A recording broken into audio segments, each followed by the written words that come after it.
What's going on, people? We are Tottenham TV, back here for yet another Tottenham update and another done deal going out of Tottenham Hotspur, and that is Ivan Perisic. As Romano said this morning, that Perisic's comeback to Hajduk split is advancing well. Now at the final stage, it's Perisic is keen to make a return and making history at the club, and understand Tottenham are prepared to accept a loan move until the end of the season.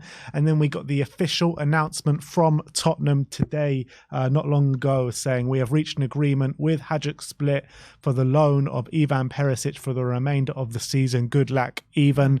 But look, it's a loan until the end of the season. That's a loan until the end of his contract. And we're making a habit of this now, aren't we? Yeah, I think it's become a thing around football. I think it's maybe an FFP thing to avoid the fees coming in the current year. But I wish him all the best. Obviously, it's really a big shame that he started the season so well. He looked like he was going to be a really good option for us this season, especially as a super sub.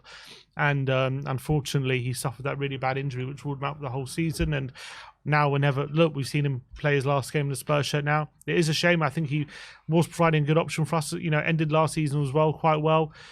Was really helpful, I think, with the younger players. And a lot of people said about, his experience was really helpful around the dressing room. So it is going to be a shame to lose one of those experienced heads, was one of the only ones now. So is Sonny our last player over 30 left, him and Forster? Yeah, I think so. The last player over 30, so really lowering the average age of the team. And I wish him all the best of luck in the future, but obviously that is the last time we've seen him in the Spurs shirt. It's crazy, isn't it? Because, 2 years ago, we probably had one of the oldest squads in the Premier League, and now we've got one of the youngest. I mean, this Spurs rebuild, as much as we've been of notice of it and taking notice of it, it kind of has gone under the radar, hasn't it? If you look at the squad now, especially you look at the team for I can't remember what game it was. People comparing it to last season. If you look at the lineup, it's just completely changed. It's a completely different 11 now, and I think they've done a really good job making the age of the squad a lot younger and building for the future as well. And I look at the team and I just get so excited about players being very young, playing at a very high level, and only going to get better as well. So I'm delighted about that. And it is a shame, because Perisic would have been a really good option from now to the end of the season if he was fit. But obviously that injury ruled him out. But yeah, I'm not sure why Hajduk Split would agree to a loan unless they're not paying any of the wages from now to the end of the season.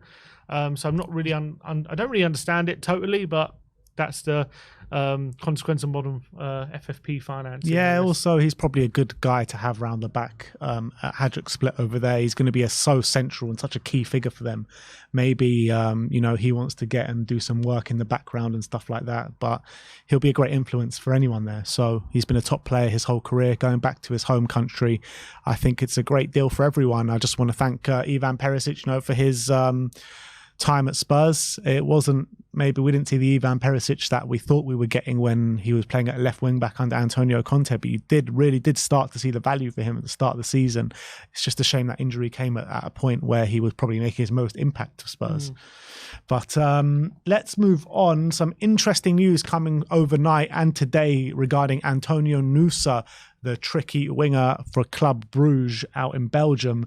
We've got a lot of updates, so we'll get through one by one. They all do say kind of the similar things, but it'll be interesting to see each and everyone's take on it. And Thomas Take says that Tottenham want to bid more than 30 million euros for Nusa, which will finish the season in Bruges. The deal is not yet complete, but Nusa looks to be on his way to Tottenham. Bruges is conducting to reach a negotiation with Spurs. Then Romano chimed in saying talks are taking place between Tottenham and Club Brugge for the talent, which is Antonio Nusa. There is no formal bid just yet, but the deal is on. Nusa doesn't want to leave in January. The deal could be done now for the summer. Arilas Uldsada, who is a Norwegian journalist, says that Tottenham recently made formal... one sec. Don't know what just happened there. Tottenham have made formal contact with Club Brugge over Antonio Nusa, who is determined to stay in Belgium for the rest of the season. The price is at £26 million. Spurs have not yet submitted a bid, but is expected soon. Charlie Eccleshare says, as reported in Belgium, Spurs and Club Brugge in talks over a deal for Norwegian winger Antonio Nusa. Brugge want €30 million and a guarantee 18-year-old stays with them until the rest of the season. He has been a target for Chelsea, who also made approach last summer.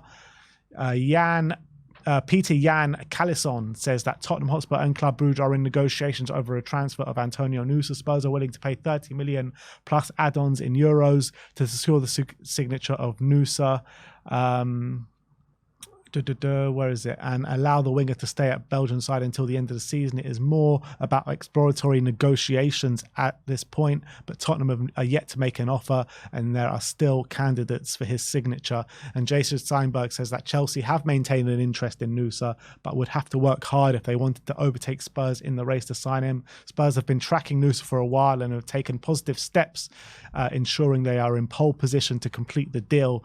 And in terms of stats for Nusa, he has completed more successful dribbles per 90 in the Belgian league this year than any other player, which is 5.1 dribbles per game. Wow, that's incredible. And when I'm talking about the profile of winger that we should be looking at and we should be looking to add to the squad, he's exactly the profile we need. Someone who's really good at dribbling, really good at taking on their man, like explosive, sharp, pacey. And obviously, I think he's only 18, but he's getting there with goal contributions. I think he's got 4 so far in the league this season, has got a goal in the Conference League as well.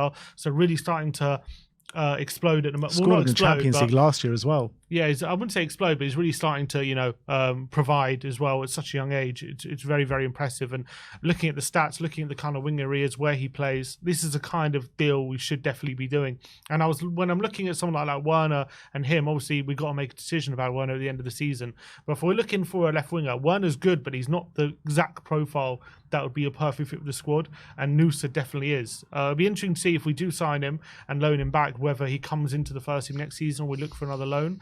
But if he does come into the first team next season, there's maybe a rotation option, rotating with our left winger, especially coming on against tired legs or even starting some games. He'd be a fantastic option, and in a few years' time, we would have that ready-made winger to come in who's perfect for the team as well. So for me, this is a very, very exciting deal. Really exciting. Obviously, I don't watch Club Brugge every week. I'm not going to say I know everything about him. And maybe he comes in, he's not fit for the Premier League, but if I'm just looking at the data and the profile of winger he is, this is the kind of guy we should be looking for 100%. Yeah, I totally agree. I've been quite excited about this guy, and I've actually looked into him for a while now, not just since the negotiations started to happen and these news started to take place. And he, like you say, everything you say is spot on. He looks exactly the profile we need. And it kind of makes the Werner loan make even more sense, to be honest, because when you're looking at the state of our squad for next season, let's say if Nusa does come in, you're looking at Sonny, Nusa, Solomon, Werner. If Werner smashes it from now to the end of the season, it's a small fee to pay to bring him in,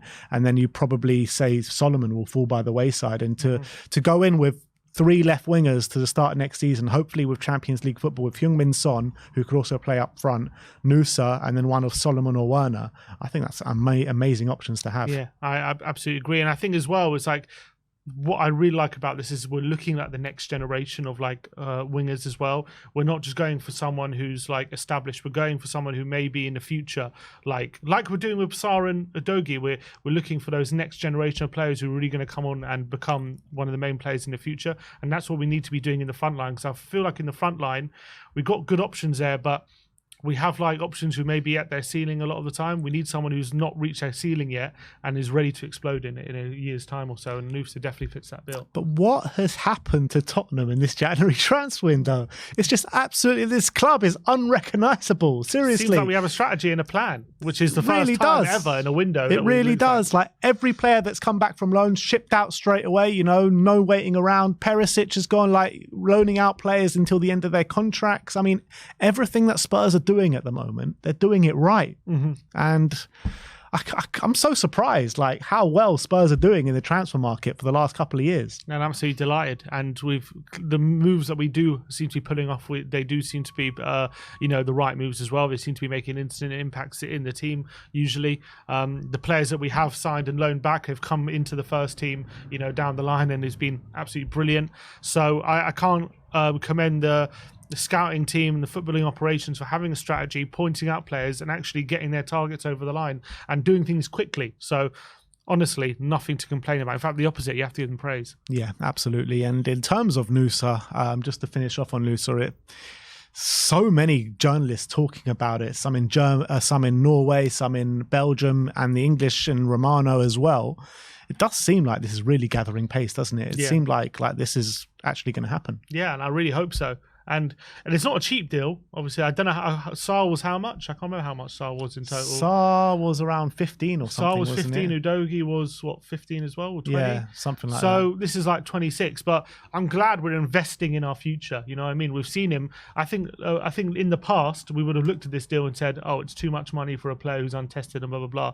But we've looked at it a different way now. We're looking at it. We're investing in the future of the club, and yes, it's a 25 million pound deal. But in a year's time, this guy could be, you know, a 60, 70 million pound player if he develops how we hope and how we've like. If the scouting department are right, this guy could really explode in a couple of years' time. So that's what I'm really excited about. We're putting our money where our mouth is when it comes to our future. Finally. Absolutely, finally. And if the Udogies and the Sarrs and the track record with those players is anything to go by, buying the best talent from outside of Europe, then we're onto a very, very good thing.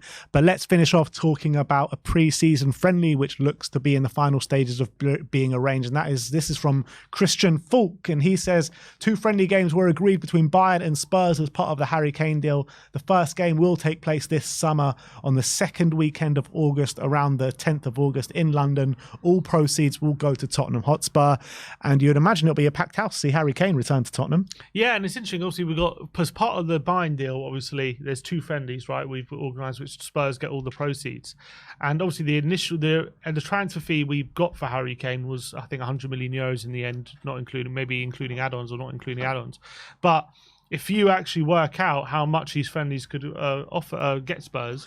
I've just been doing some calculations. So the last set of financials have come out, and it's in the 21-22 season. It showed we made 106 million from matchday revenue. If you drill that down to per game, it was around 4.5 million per game. So 2 friendlies, that's an extra nearly 10 million. Well, you would say that the ticket prices will be a lot less on a friendly than it will. Yeah. Be okay. So maybe a bit less, maybe 8 million. But okay, maybe. There will be a bit less, but it's still quite a substantial amount. Significant amount, 100%. That adds to the transfer fee basically that we're getting for Kane. But I'm telling you, they're going to miss a trick not doing it in South Korea, man. Yeah, Kim Min-jae and, Seung-min Son definitely missing a trick there. I just think Bayern wouldn't allow it. I reckon Bayern wouldn't agree to it. Yeah, like, if we're going to Korea, you ain't getting all the proceeds. Yeah. No chance. But look, that is your Tottenham update for today. Let me know in the comment section below your thoughts regarding all the news stories we brought to you today. Are you excited for Antonio Nusa to join Tottenham Hotspur? Let me know in the comment section below. Like, subscribe and comment. And as always, come on you Spurs.